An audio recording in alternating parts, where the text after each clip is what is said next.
Understanding antisocial behavior. 5 warning signs of potentially harmful individuals. You know, certain individuals in our communities operate with fundamentally different approaches to relationships and social interaction.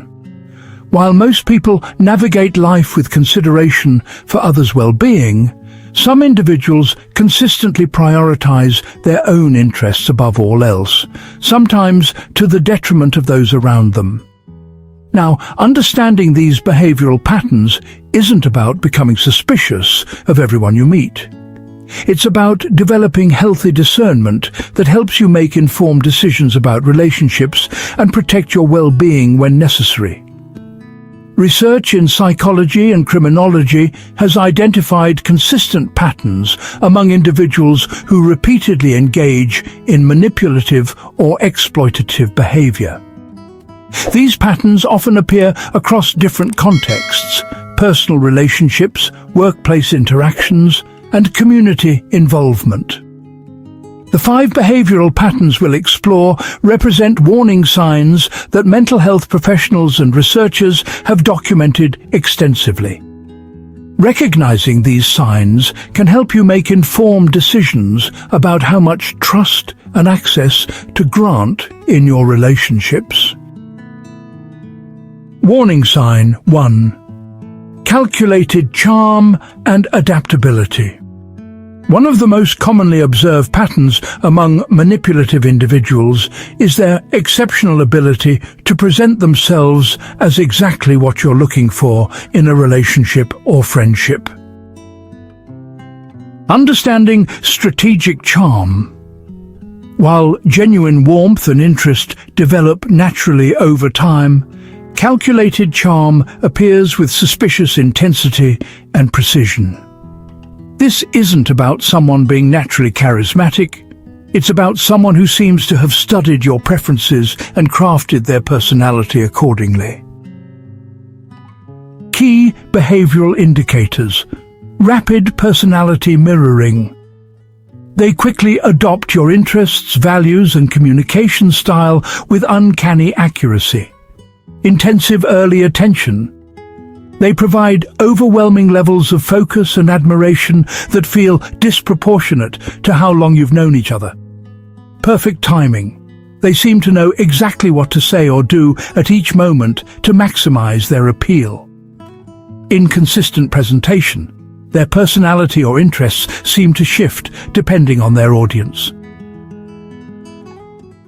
Mental health professionals use the term love bombing to describe the overwhelming affection and attention that some manipulative individuals use to establish rapid emotional bonds. This might include, excessive compliments that feel too good to be true, constant communication that feels overwhelming but, flattering, grand gestures that seem premature for the relationship stage, and claims of deep connection after minimal interaction. The most telling indicator is the dramatic shift that occurs when boundaries are introduced or requests are denied. The warm, attentive person may become cold, critical, or dismissive with shocking speed. So, let's consider Maria's experience with a new colleague, David. Within about 2 weeks, David had learned that Maria loved hiking, classical music, and volunteer work. Coincidentally, David revealed he was also passionate about all these activities, complete with detailed stories and, honestly, some rather impressive knowledge. When Maria suggested they attend a concert together, David was enthusiastic. However, when she couldn't lend him money for the tickets, his warmth disappeared entirely, and he became distant and critical of her so-called lack of generosity. Now, let's talk about some healthy response strategies. Take time to observe consistency in someone's personality across different situations. Notice whether their interests align with yours suspiciously quickly. Pay attention to how they respond when you set boundaries or simply can't meet their requests. And of course, trust your instincts if something feels too perfect or moves too fast. Being aware of calculated charm doesn't mean you need to reject all friendly or interested people. Instead, it means taking time to observe whether someone's interest in you feels genuine and sustainable, or, a bit strategic and conditional. Warning sign 2. Consistent deception and reality distortion. The second significant pattern involves individuals who regularly distort truth, manipulate information, and create confusion about what actually happened in various situations. Understanding pathological deception. This goes beyond occasional white lies or social pleasantries. We're discussing individuals who seem compelled to control narratives even when honesty would be easier or more beneficial. Their deception often serves no apparent purpose other than maintaining a sense of control over how others perceive reality. Common deception patterns include unnecessary lying, where someone creates false stories even when the truth wouldn't cause problems. There's also story inconsistencies, details about their past, experiences or current situations change depending on the audience. Gaslighting behaviors are another pattern, making others question their own memories or perceptions of events. And, of course, strategic omissions, leaving out crucial information that would change how others make decisions.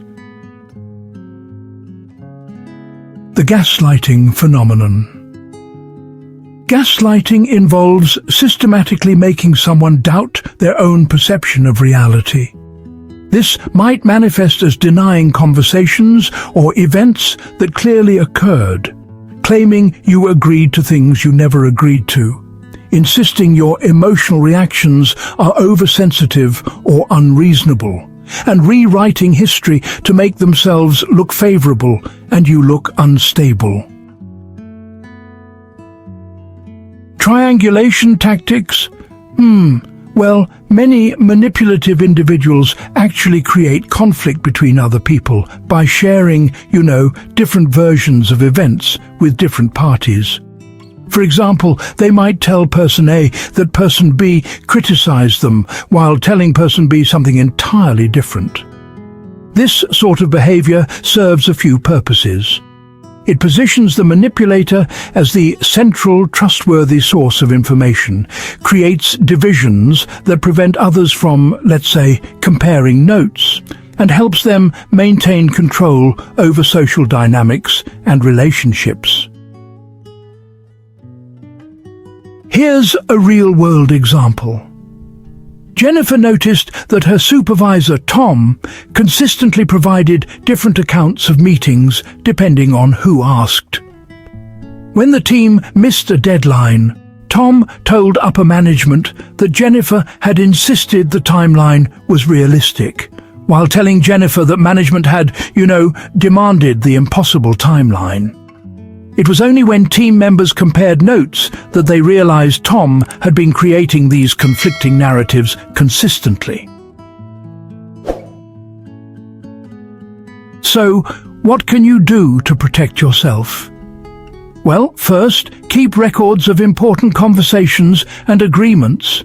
Then, verify information through multiple sources when possible. Trust your own memory and perceptions, especially when someone consistently challenges them. Try to notice patterns of inconsistency rather than just focusing on individual incidents. And finally, communicate directly with others rather than relying on one person as an information intermediary. Healthy relationships. They involve the occasional misunderstanding or, memory differences. But usually these things are sorted out through honest discussion. When someone, however, consistently creates confusion about basic facts or events, especially when it always seems to benefit them, that's frankly a concerning pattern. Warning sign 3, limited emotional connection and empathy. The third pattern, then, involves individuals who demonstrate a consistent difficulty connecting emotionally with others, or really showing genuine concern for others' well-being. Now, empathy exists on a spectrum, and people do express care in different ways. Still, some folks show persistent patterns of emotional disconnection that, affect their ability to maintain healthy relationships. And just to be clear, this isn't about introversion or different communication styles. It's about a consistent inability to recognize or respond appropriately to others' emotional needs. Cognitive versus emotional understanding. Now, some folks can, intellectually grasp that others are upset or happy, but they just don't seem to be moved by these emotions. They might provide technically correct but emotionally cold responses to others' pain, or, show irritation or even boredom when someone expresses strong feelings. Sometimes they appear to study emotions rather than naturally respond to them. And unfortunately, they may even use others' emotional vulnerabilities against them later on. Let's talk about some behavioral indicators. These might include inappropriate emotional responses, like laughing at another person's misfortune or, showing irritation at someone's grief. There's also a tendency toward transactional relationships, viewing others mainly in terms of what they can provide. A lack of genuine remorse can show up too. When they cause harm, their concern is really about the consequences to themselves, not the impact on others. And of course, emotional manipulation, using other people's feelings as tools to achieve their own goals. The vulnerability test. This one's quite revealing. Pay close attention to how someone responds when you share something personally meaningful or difficult. Empathetic individuals, they usually respond with understanding, support, or at the very least, respectful acknowledgement. But those with empathy limitations might, store that information to use against you later, minimize your experiences or feelings, redirect the conversation back to themselves, or just show no emotional response at all. So, let's look at a real-world example. When Sarah's father was hospitalized, her friend Mark's response was, notably cold. Instead of offering support, Mark actually complained about how Sarah's distraction might affect their weekend plans. And when Sarah expressed hurt at his response, Mark accused her of being, quote, overly dramatic, and even suggested she was using her father's illness for attention. Unfortunately, this pattern continued across multiple situations where Sarah needed emotional support. Now, it's important to make some distinctions here. You see, people have different communication styles. Some folks show care through actions rather than words, or they might prefer practical support over emotional expression. There's also the matter of temporary emotional unavailability. Someone going through their own crisis might, quite understandably, have limited emotional bandwidth for a while. And let's not forget cultural or family background differences. People express empathy differently, depending on their upbringing and cultural context. But the key thing to watch for is consistent empathy limitations. A persistent pattern across multiple situations and relationships where the person just seems unable to connect with others' emotions. When it comes to responding in a healthy way, there are a few things to keep in mind. First, observe patterns across different situations, rather than judging based on single incidents. Also, consider whether someone's lack of emotional response might be down to temporary circumstances. Pay attention to whether they show care in other ways, even if they're not emotionally expressive. And most importantly, protect yourself from sharing vulnerabilities with people who consistently respond inappropriately. Warning sign 4. Exploitative relationship patterns.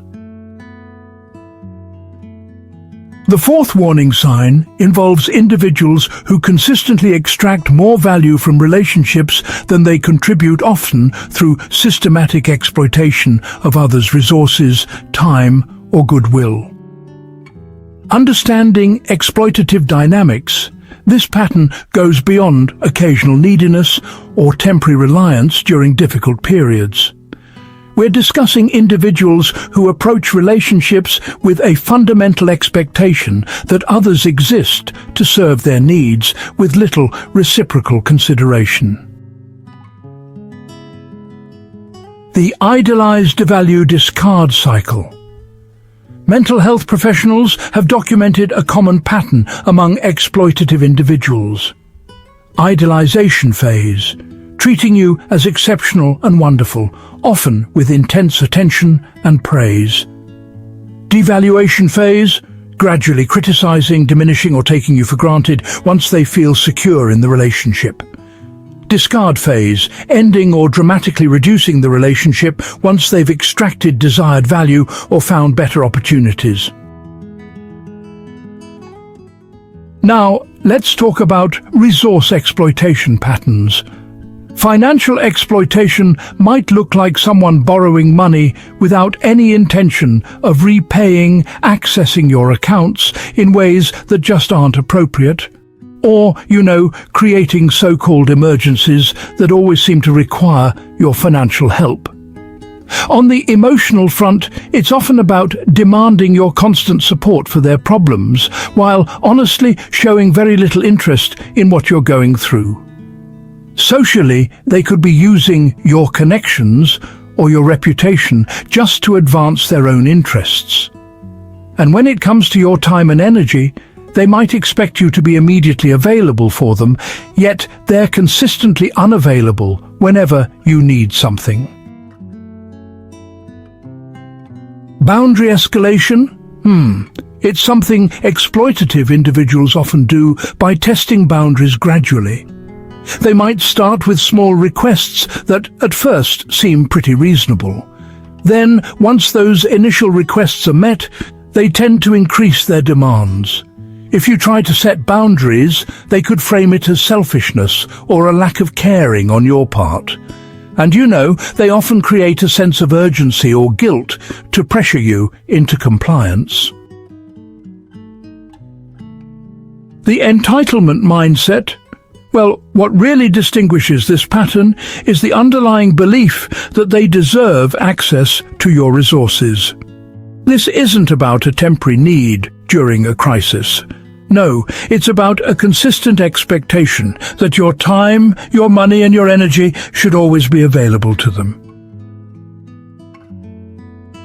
Real-world example here. Lisa noticed a rather concerning pattern with her friend Rachel. At first, Rachel borrowed small amounts, just for coffee or lunch. But within a few months, Rachel was asking for larger loans to cover rent and bills, always promising repayment that frankly never materialized. When Lisa expressed concern, Rachel responded with guilt trips about their friendship and even accused Lisa of not trusting her.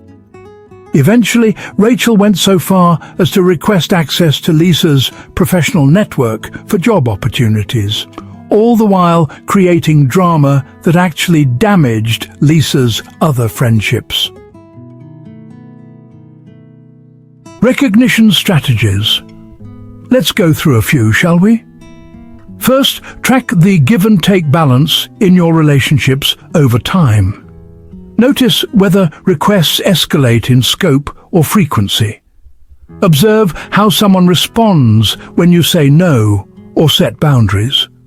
Pay attention to whether they show genuine interest in your well-being or if they mostly contact you only when they need something. And lastly, consider whether they respect your resources and time, or if they treat them as their own entitlement.